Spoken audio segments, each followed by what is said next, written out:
Hello friends, आज हमारा topic है Alzheimer's disease. Okay, so basically we will talk about Alzheimer's disease in 5 subtopics. As a medical graduate, if you are if you're preparing for your university exams or competitive exams like NEET, PG, INICT or any exam, I think these notes will be really helpful. और सबसे ज़बरदस्त बात ये है इस video की कि I would be using a lot of mnemonics as well as pictures जिससे आपको ये टॉपिक इतनी अच्छी तरह से अपने ब्रेन में एम्बेडेड हो जाए कि हमें उसको बार बार पढ़ने की ज़रूरत ना पड़े. और मैक्सिमम जब भी हम ये टॉपिक एक बार 5 मिनट्स की रिविजन में हमारी ख़त्म हो जाए. I will be using a lot of visuals and photographs ताकि हमारी एक फोटोग्राफिक मेमोरी बन जाए related to Alzheimer's. So let's begin. So aetiology से की तरफ बढ़ने से पहले यहाँ पे मैं दादो को यूज़ करूँगी. ओके, सो बेसिकली दादो जो है हमारी, इनको हुआ है अल्जाइमर्स. दादो के बारे में हमारी जो स्टोरी है अल्जाइमर्स की, ये दादो को रिलेटेड होगी. सो ये आपको दादी दिख रही हैं और ये सड़क पर चलते हुए भूल गई हैं कि उनका घर कहाँ है. ठीक है, और ये हमारा लेट ऑनसेट अल्जाइमर्स डिजीज़ या फिर लेट एडी भी बोल सकते हैं इसको, लेट ऑनसेट एडी. ये हमें ब्रेन में यहाँ पे इमोजी दिख रहा है. जो इसमें क्या हो रहा है, इमेज जो है इसमें ये जो है ये हमारे प्लेग्स टाइप है और जबकि ये टैंगल्स टाइप है. ये आपको याद रखना है. ये प्लेग है और ये हमारे टैंगल्स हैं. बाद में बताऊंगी ये टैंगल्स और प्लेग क्या है. ठीक है, सो देन ये म्यूटेशन ऑफ लेट ऑनसेट जो होता है ना, जो दादों में होगा, वो जो है वो mutation of APOE epsilon A gene की वजह से होगा. ठीक है, ये जीन के वजह से म्यूटेशन होता है, याद रखना है. APOE epsilon A gene. Coming to early onset. Early onset जो अल्जाइमर्स डिजीज़ है, ये mutation of PP gene, PSEN gene और PSEN1 और 2 जीन. कैसे याद रखेंगे अर्ली ऑनसेट?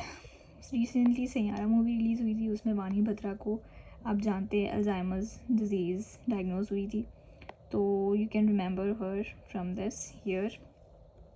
और यहाँ पे मैंने पेशेंट को कैसे याद रखना है, मतलब शी समवॉट, जो उनके क्लोथ्स हैं, मैंने जो फ़ोटो चूज़ की थी उसमें वो लिटिल बिट पेशेंट वाली फीलिंग दे रही है, वाइब दे रही है. तो PSEN1 PSEN2 से हम याद रख सकते हैं. ठीक है, नेक्स्ट कमिंग टू, ये हुई इटियोलॉजी, लेट ऑनसेट और अर्ली ऑनसेट. ठीक है, now coming to pathophysiology. Pathophysiology basically 4 divisions में होगी. एक तो होगा बीटा एमिलॉइड प्लेग्स, जो यहाँ पे आपने देखे थे प्लेग्स, ये हमारे जो येलो कलर के जो डेंस प्लेग्स जैसे बन चुके हैं ना. So these are your these are your amyloid plaques. ठीक है, these yellow things are your amyloid plaques. whereas ये जो लंबे फाइबर्स की तरह, फिब्रिल्स की तरह जो है ना, so these are going to be your neurofibrillary tangles. okay, so first thing that we'll see is beta amyloid plaques. ये प्लेग्स फॉर्म हो जाते हैं दिमाग के अंदर, दिमाग के वेंट्रिकल्स के अंदर ऐसे बीटा एमिलॉइड के प्लेग्स, बहुत सारे डेंस प्लेग्स फॉर्म हो जाते हैं. तब अल्जाइमर्स की अर्ली स्टेजेस यह स्टार्ट हो जाती हैं. और दूसरी चीज़ है tau proteins. Tau proteins basically क्या होते हैं, ये इंटरनल प्रोटीन्स होते हैं हमारे दिमाग में, जो मेम्ब्रेन स्टेबलाइजेशन में बहुत इंपॉर्टेंट होते हैं. मतलब जो इंटरनल प्रोटीन्स जो मेम्ब्रेन्स को स्टेबलाइज रखने में हेल्प करती है. So sometimes what happens is these tau proteins in Alzheimer's disease they get tangled, जिसके वजह से neurofibrillary tangles of tau proteins form हो जाएंगे.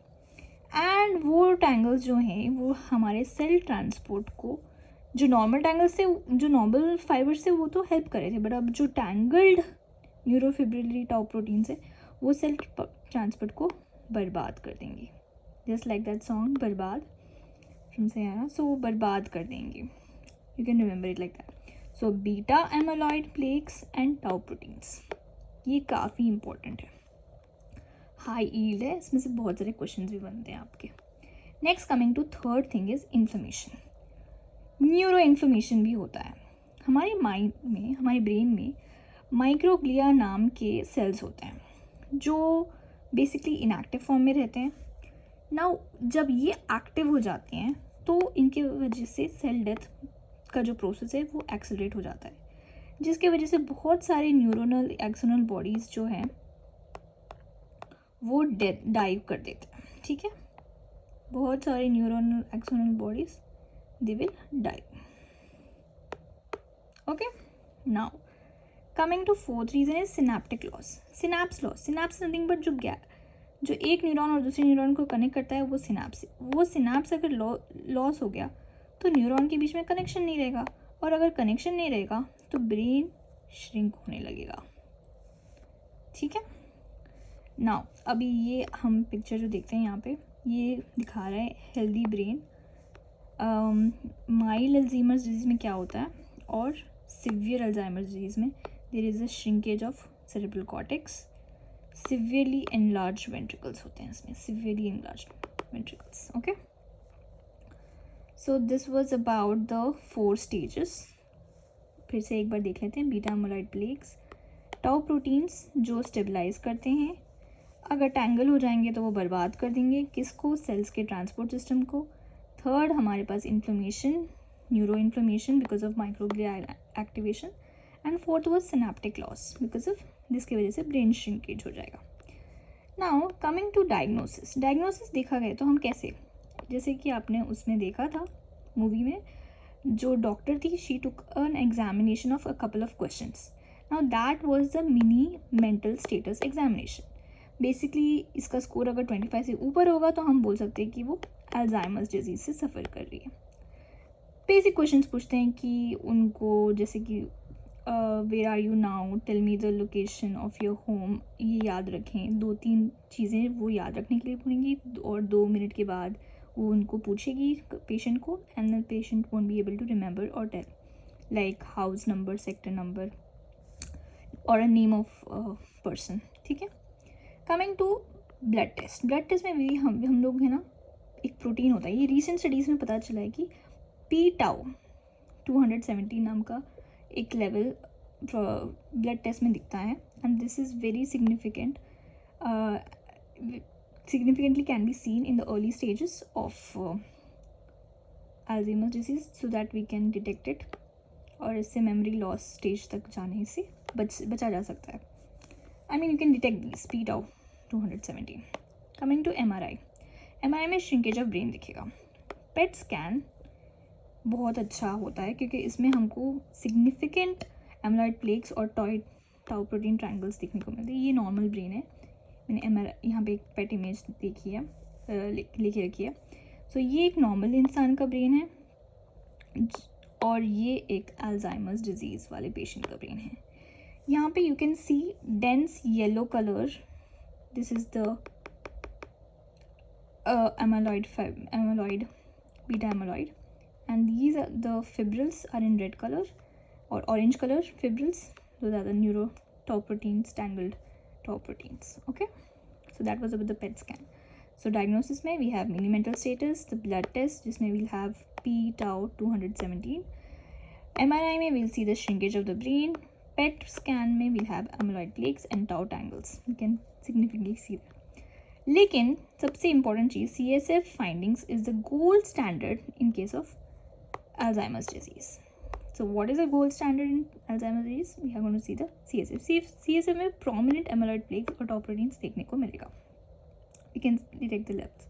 Now coming to the treatment से पहले हम स्टेजेस ऑफ दादो देखेंगे। सो बेसिकली अर्ली स्टेज में होता क्या है, फॉरगेटिंग, कॉन्वर्स एंड इवेंट्स। दादो भूल जाएंगी, किससे भूल जाएंगी, लोगों को तो नहीं बट किससे भूलने लगेंगी, और राइट वर्ड्स नहीं यूज़ कर पाएंगी, ठीक है। छड़ी देने के बजाय बेलन दे दो बोलेंगी, ठीक है। That is called anomia. Okay, that is misplacing of items.